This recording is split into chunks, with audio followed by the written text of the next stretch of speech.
The mailbox shouldn't have been there at all. It sat wedged behind a collapsing wall in an abandoned post office in upstate New York, rusted shut, dust thick as snowfall on its lid. Workers clearing the building thought it was empty scrap metal, until one of them pried it open. Inside were hundreds of letters, all addressed the same way.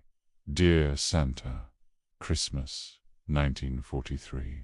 Some envelopes were decorated with crayon stars.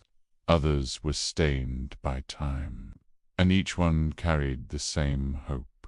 The kind children write only when the world around them feels uncertain.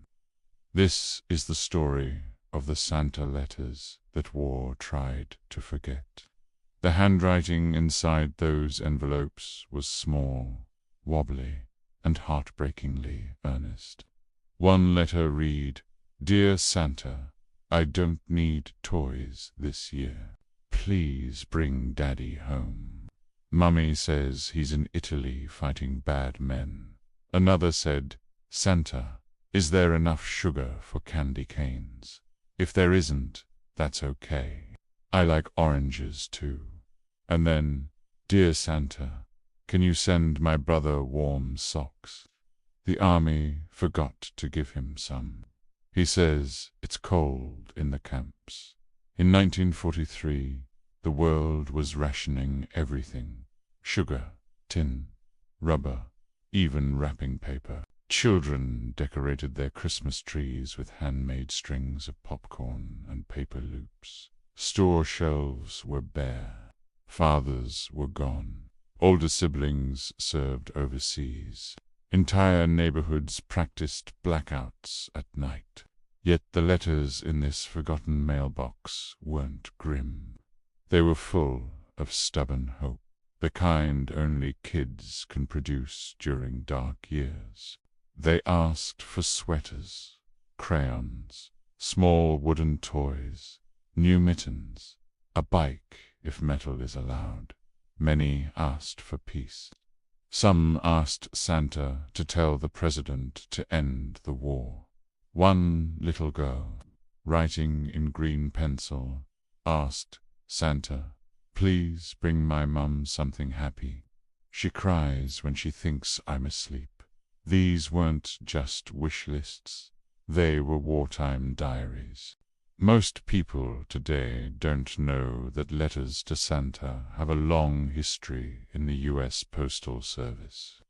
Since 1912, the Postmaster General officially allowed local post offices to open and answer Santa mail. Volunteers, shopkeepers, teachers, church groups would adopt letters and deliver simple gifts to struggling families. By the 1940s, the tradition was widespread.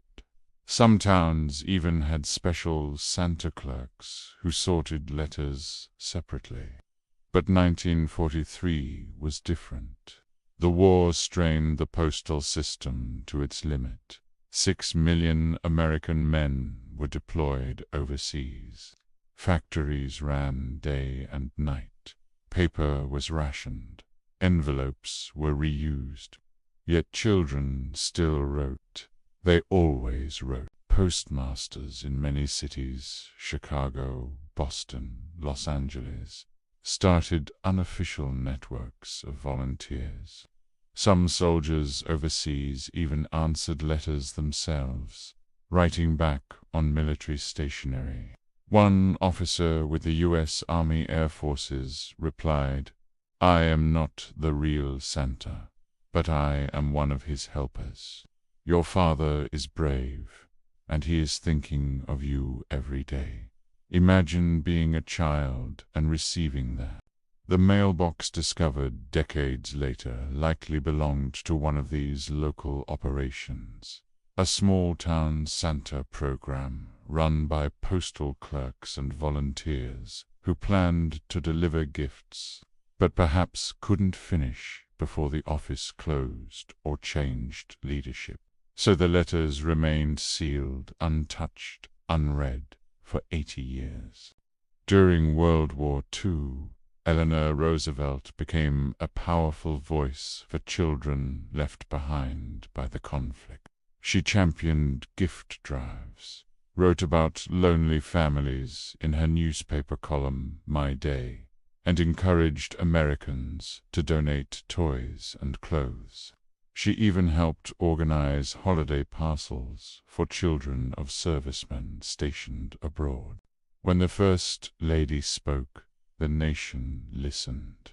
Many communities began hosting Santa drives, collecting warm clothing, fruit, small toys, and homemade treats to distribute. Radio programs soon joined the effort. By the mid-1940s, Dear Santa radio hours popped up across the country. Children would send in letters, and hosts read them on air, sometimes anonymously, sometimes with the child's first name. Sponsors donated gifts, volunteers delivered them. It was part charity, part morale booster, reminding the public that even if the world seemed unstable, Christmas could still be saved. Christmas during the 1940s was complicated. Families pinned stars in their windows, blue for a soldier overseas, gold for one who would never return. Many households had several stars. Trees were small, decorated with paper ornaments and ration-friendly materials. Tinsel was rare. Metal was needed for the war effort. Cards were printed in muted colors because dyes were restricted. Even Santa Claus had to adapt. In 1942, Macy's temporarily closed its Santaland. Department stores limited decorations. Many malls hired wartime Santas who told kids to write to soldiers and save materials for victory. Yet, in the letters found inside that forgotten mailbox, the children rarely mentioned fear. They rarely mentioned bombs, fronts, or enemies.